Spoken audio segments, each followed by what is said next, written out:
Hello, আসসালামু আলাইকুম everyone. আশা করি সবাই ভালো আছেন। তো আজকে আমি আপনাদের রুল দিয়ে একটা জিনিস বানিয়ে দেখাবো। তো এটা দেখতে হলে পুরো ভিডিও দেখতে হবে।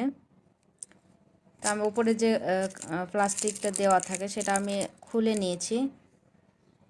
রুলটা আমি একটু কেটে ছোট করব এবং এই যে এই তারটা লাগবে, এই তারটা আমার কাপড় শুকানো তার।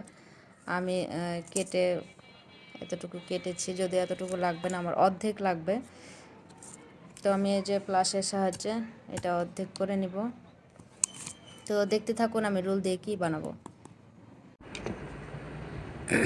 এটা আমি এভাবে একবার প্যাচ করে নিয়েছি, তারপরে এটার মধ্যে ঢোকাই দিব।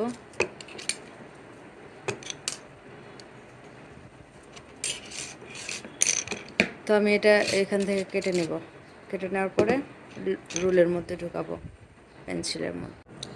দেখুন আমি এই পেন্সিলটাকে এইভাবে তার দিয়ে বেঁধে নিয়েছি।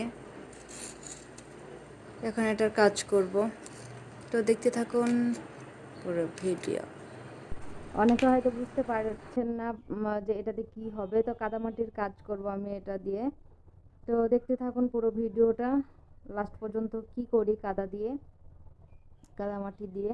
তো এভাবে আমি হাতে চেপে মাটিটা রুলের ওপর বা পেন্সিলের ওপর লাগাবো। তো আমি পুরো ভিডিওটা করতে পারিনি, এক হাতে ফোন ধরে এক হাতে কাজ করা যায় না, তাই ভিডিওটা করা হবে না। তো অর্ধেক করার পরে আবার আমি ভিডিওটা করছি। মনে হচ্ছে তাই একটু পাখি তৈরি করেছি। ভালো খুব একটা পারি না পাখি, তবে চেষ্টা করেছি।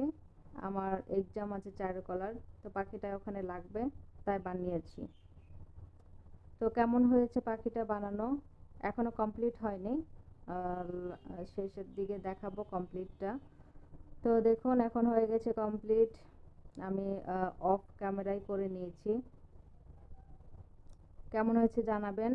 আমার তো মনে হচ্ছে পাখি না অন্য কিছু হয়েছে মুখটা দেখে। তো যাই হোক, চেষ্টা করেছি।